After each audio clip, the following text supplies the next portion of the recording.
Hello friend, स्वागत है आपका अभिषेक एकेडमी के यूट्यूब चैनल पर। आज हम रिवाइज करेंगे सीटेट 2022 में जनवरी की शिफ्ट में पूछे गए ईवीएस के सभी प्रश्नों को, जो हमारी आगामी सीटेट परीक्षा 2023 के लिए इम्पोर्टेंट साबित होंगे। आइए क्लास की शुरुआत करते हैं। पृथ्वी ग्लोब जैसी गोल है। नीचे दिए गए किस देश के व्यक्ति पृथ्वी पर हमारे सापेक्ष उल्टे खड़े हैं? इसका सही जवाब हो जाता है ऑप्शन बी, अर्जेंटीना। पृथ्वी के गोल होने के कारण ऊपर नीचे कोई नहीं है, बल्कि सापेक्ष होता है। चूंकि भारत अर्जेंटीना के विपरीत देशांतर पर होगा, इसलिए भारत के लोग अर्जेंटीना के लोगों के सापेक्ष उल्टे हो सकते हैं।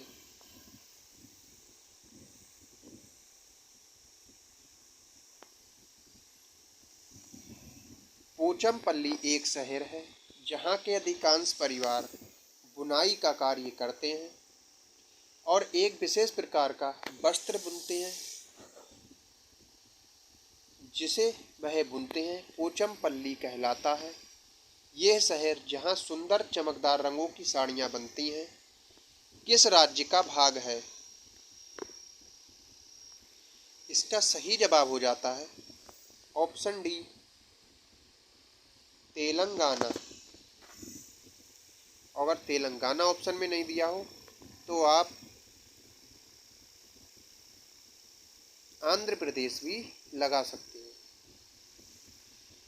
पोचमपल्ली भारतीय राज्य तेलंगाना का एक शहर है जहाँ के अधिकांश परिवार बुनाई का कार्य करते हैं और एक विशेष प्रकार का वस्त्र जिसे वह बुनते हैं पोचमपल्ली कहलाता है।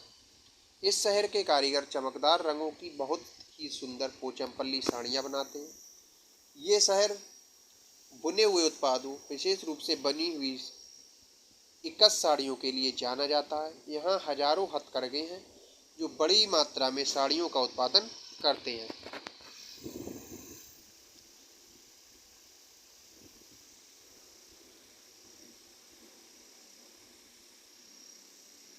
नीचे प्याज की खेती के करने की प्रक्रिया के कुछ चरण दिए गए हैं जो उचित क्रम में नहीं है। खरपतवार हटाना,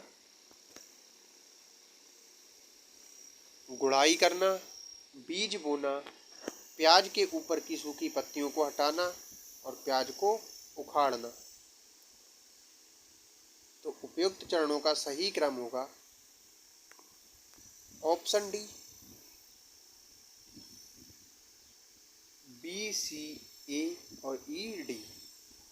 यानी कि सबसे पहले गुड़ाई करना, उसके बाद बीज बोना, उसके बाद खरपतवार हटाना और उसके बाद प्याज को उखाड़ना और लास्ट में प्याज के ऊपर की सूखी पत्तियों को हटाना।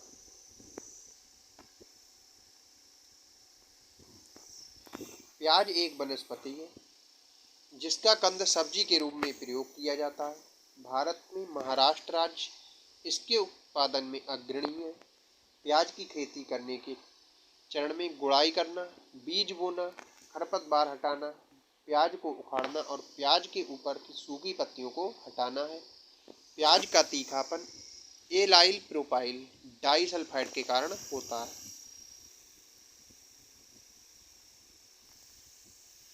किसी पुस्तक में गोलकुंडा के किले का मानचित्र दिया गया है। इस मानचित्र की तली में पैमाना दिया गया है जिस पर लिखा है पैमाना 1 सेंटीमीटर बराबर 110 मीटर। मानचित्र पर इब्राहिम बुर्ज और मासा बुर्ज के बीच की दूरी मापी गई दूरी 13.3 सेंटीमीटर है।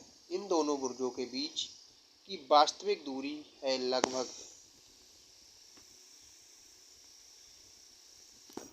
इसका सही जवाब होगा 1.5 मिलीमीटर। कैसे होगा? पेयरसन अनुसार 1 सेंटीमीटर बराबर 110 मीटर।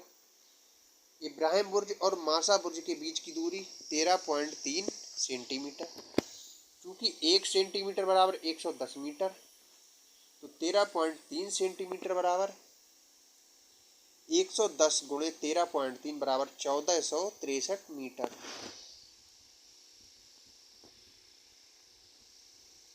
चूँकि 1000 मीटर बराबर 1 किलोमीटर, 1 मीटर बराबर 1/1000 किलोमीटर, इसलिए 1463 मीटर बराबर 1/1000 गुणे 1463 बराबर 1.463 किलोमीटर, लगभग 1.5 किलोमीटर। अतः इब्राहिम बुर्ज और मासा बुर्ज के बीच की वास्तविक दूरी लगभग 1.5 किलोमीटर कह सकते हैं।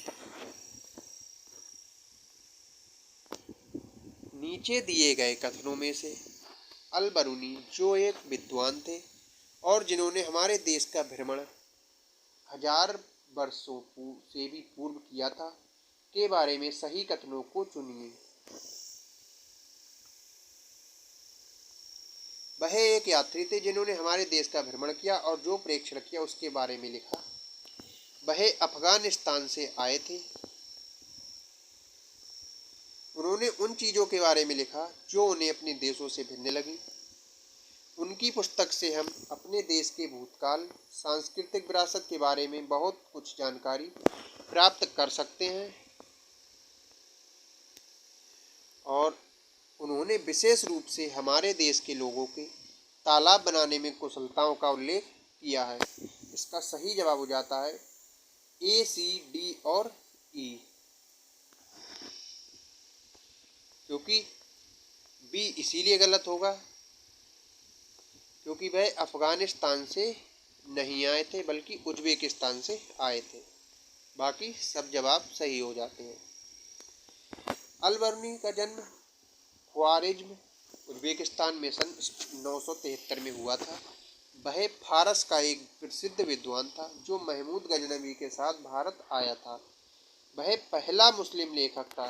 उसने अपने वर्णन में भारत की परंपराओं, रीति रिवाजों और संस्कृति पर बड़े पैमाने पर अपना ध्यान आकर्षित किया है।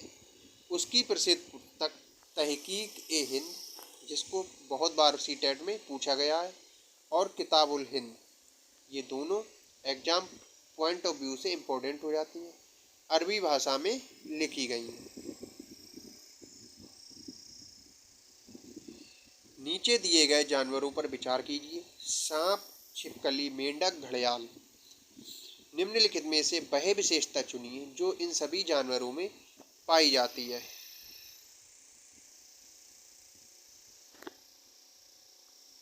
इसका सही जवाब हो जाता है ऑप्शन बी, ये सब अंडे देते हैं। विकल्पों में सांप, छिपकली, मेंढक, घड़ियाल अंडे देते हैं। सांप सरीसृप वर्ग का प्राणी है।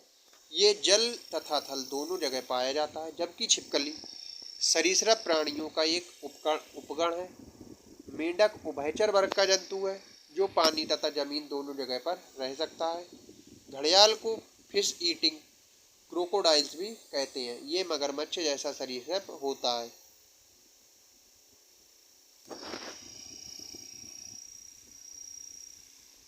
यदि आप अहमदाबाद, गुजरात में स्थित हैं और भारत के मानचित्र पर अहमदाबाद और दिल्ली के बीच कोई सरल रेखा खींचते हैं तो अहमदाबाद से दिल्ली की दिशा होगी। इसका सही जवाब हो जाता है ऑप्शन बी, उत्तर पूर्व।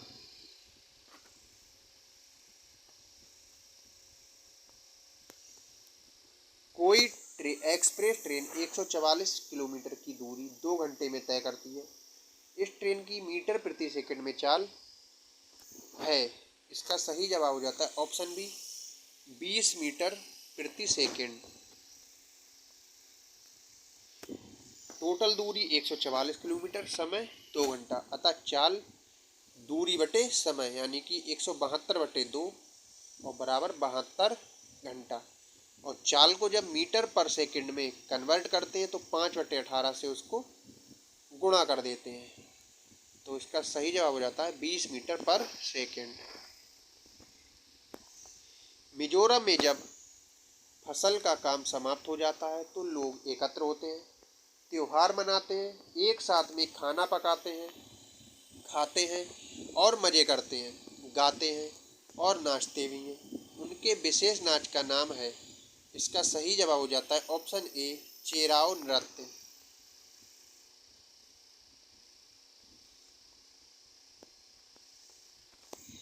पक्षियों की एक स्पीशीज ऐसी है जिसका नर पक्षी सुंदर सुंदर घोंसले बुनता है। मादा पक्षी उन सभी घोंसलों को देखती है, उनमें से वह उसे चुनती है जो उसे सबसे अच्छा लगता है और उसी में अंडे देती है।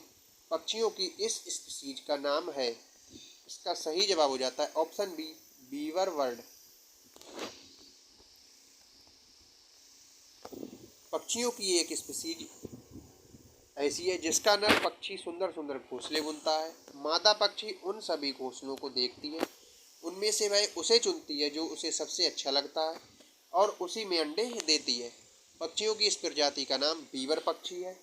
बीवर फिलोसीडी कुल का पक्षी है। इसका वैज्ञानिक नाम फिलोसियस फिलीपीनस है। भारत में केंद्र शासित प्रदेशों की संख्या है। इसका सही जवाब हो जाता है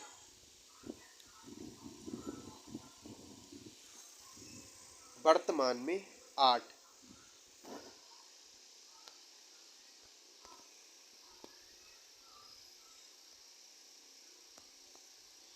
नीचे दिए गए जीव क्रमशः जंतुओं के किस वर्ग के हैं? छिपकली, चमगादड़, कलचली और बिच्छू। इसका सही जवाब हो जाता है ऑप्शन डी, सरीसृप, स्तनधारी पक्षी और कीट।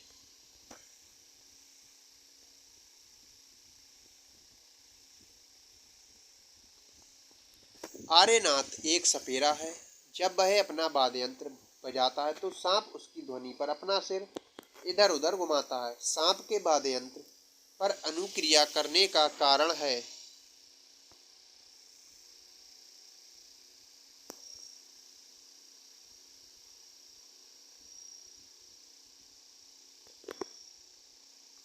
इसका सही जवाब हो जाता है ऑप्शन डी, बीन द्वारा उत्पन्न कंपनों का जमीन से होकर संचरण।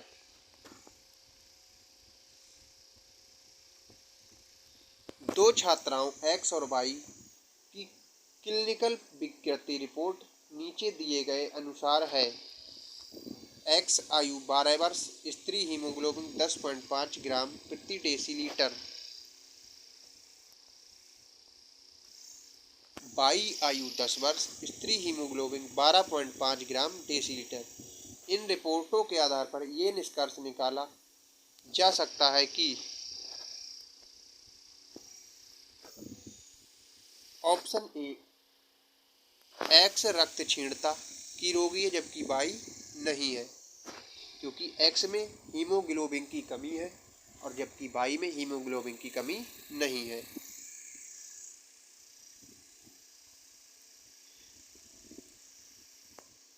हीमोग्लोबिन की मात्रा पुरुषों में 13.2 से 16.6 ग्राम प्रति डीएल और महिलाओं में 11.6 से 15 ग्राम प्रति डीएल होनी चाहिए। निम्नलिखित का मिलान कीजिए। असम, लद्दाख, मनाली और हिमाचल प्रदेश। इसमें कुछ राज्य दिए गए हैं और उनके घरों के बारे में विशेषता दी गई है। असम, लद्दाख, लद्दाख का हो जाता है पत्थर के बनी लकड़ी की फर्श वाली छतें। लद्दाख का सेकंड हो जाता है।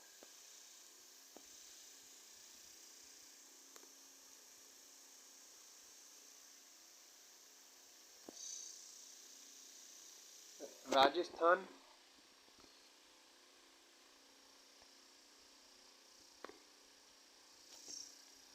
असम, मजबूत बांसों के बने ढालू छतें, लद्दाख, पत्थर के बने लकड़ी की बनी फर्श छतें, मनाली, लकड़ी व पत्थर के बने ढालू छतें, और राजस्थान, मिट्टी के घर, कटीली झाड़ियों से बनी छतें। इसका मतलब ऑप्शन ए इज राइट।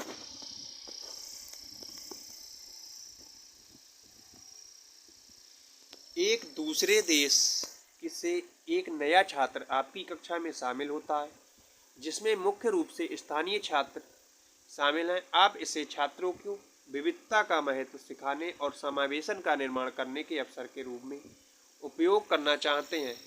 इस उद्देश्य के लिए कौन सी क्रिया बेहतर है? इसका सही जवाब हो जाता है ऑप्शन बी। प्रत्येक बच्चे के घर में प्रचलित व्यवहारों में समानताओं और अंतरों के बारे में कक्षा में चर्चा करें। निम्नलिखित में से वीडियो कॉन्फ्रेंसिंग ऐप की कौन सी विशेषता सबसे अच्छे तरीके से प्रदर्शित कर सकती है कि बिना बोले संचार कैसे किया जा सकता है? इसका सही जवाब हो जाता है ऑप्शन बी, चैट में GIF।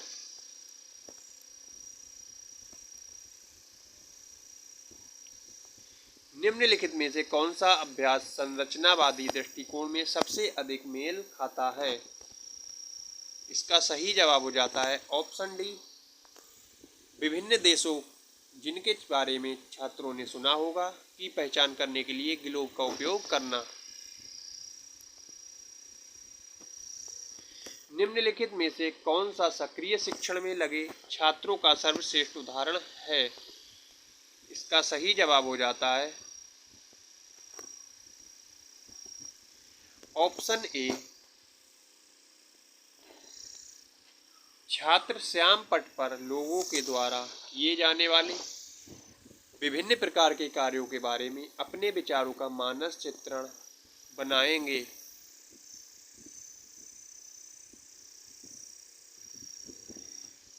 पाकशास्त्र पर एक पाठ के संबंध में निम्नलिखित में से कौन सा प्रमाणिक कार्य होगा? इसका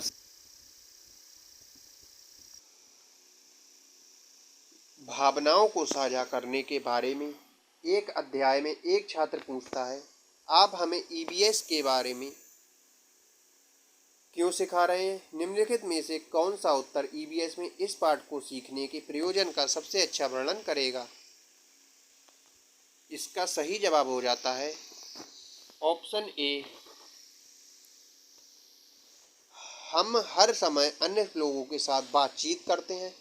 प्रत्येक व्यक्ति अलग है। समाज में रहने के लिए अपनी और दूसरों की भावनाओं को समझना जरूरी है।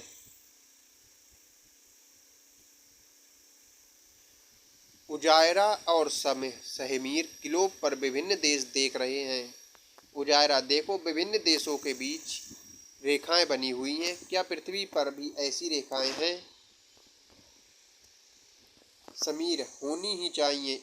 ये इस किताब में भारत के मानचित्र में भी हैं। देखो विभिन्न राज्यों के बीच भी रेखाएं हैं। उपरोक्त पाठ कक्षा 5 के छात्रों को अक्षांश और देशांतर की अवधारणा से परिचित कराने के लिए प्रयोग किया गया है। निम्नलिखित में से कौन सा प्रश्न उजायरा और सहमीर को इन रेखाओं को बेहतर ढंग से समझने में मदद करेगा? इसका सही जवाब हो जाता है ऑप्शन बी, आप ज्यामिति में बिंदुओं को आलेखित करने के लिए ग्राफ बुक का प्रयोग क्यों करते हैं?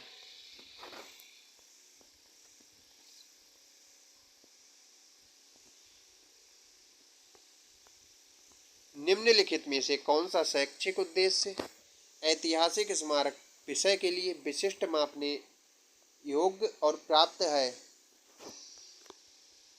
इसका सही जवाब हो जाता है ऑप्शन सी, छात्र गोलकुंडा के किले का निर्माण में प्रयुक्त विभिन्न सामग्रियों को उनके उद्देश्य के आधार पर वर्गीकृत करेंगे।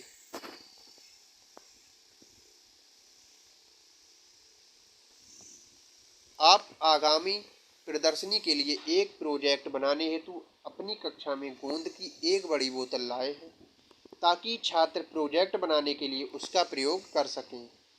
आपने छात्रों को बताया है कि अगर गोंद की बोतल खाली हो गई है तो नई बोतल नहीं दी जाएगी, इसलिए उन्हें उस गोंद का प्रयोग किफ़ायती तरीके से करना चाहिए। निम्नलिखित में से कौन सी क्रिया छात्रों को उन संसाधनों के विकल्पों पर विचार करने में मदद करेगी जो सीमित मात्रा में उपलब्ध होते हैं? इसका सही जवाब हो जाता है ऑप्शन बी। अपनी परियोजना पर काम करने के साथ ही छात्रों से उन विभिन्न सामग्रियों को सूचीबद्ध करने के लिए कहें जो चिपचिपी हैं।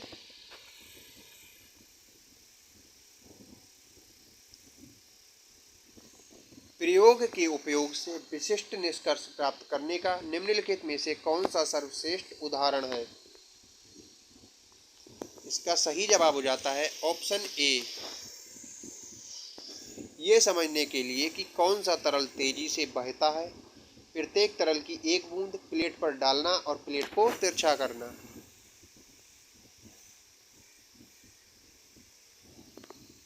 ऋतुओं के विषय को प्रस्तुत करने के लिए निम्नलिखित में से कौन सा आकर्षक या प्रारंभिक उदाहरण के रूप में सबसे अधिक प्रासंगिक है? इसका सही जवाब हो जाता है ऑप्शन बी। छात्रों को एक टोपी, एक बरसाती और एक स्वेटर दिखाना और उनसे पूछना कि उन्होंने इनमें से किसका उपयोग किया है।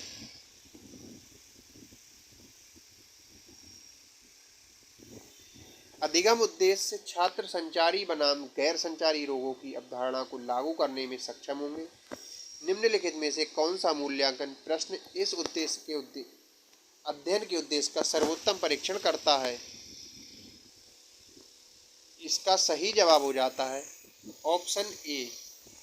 हम कोविड के प्रयास को रोकने के लिए मास्क का उपयोग करते हैं, लेकिन मधुमेह के प्रयास को रोकने के लिए क्यों नहीं?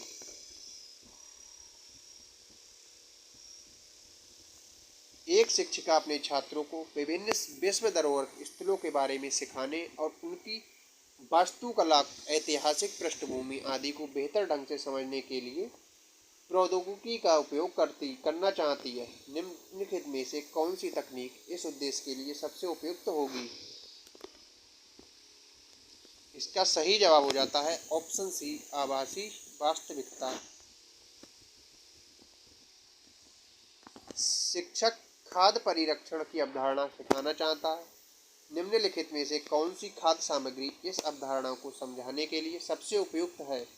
इसका सही जवाब हो जाता है पापड़ और चिप्स दोनों।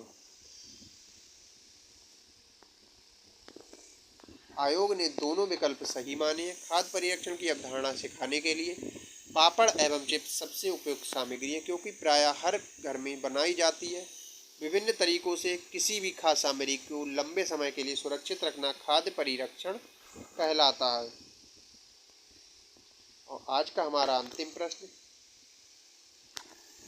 सुश्री वैष्णवी समुदाय से प्राप्त उदाहरणों का प्रयोग करते हुए पर्यावरण में चीज़ों की अन्योन्याश्रयता का विचार सिखा रही है। निम्नलिखित में से कौन सा उदाहरण इस धारणा को समझाने के लिए सबसे उपयुक्त है?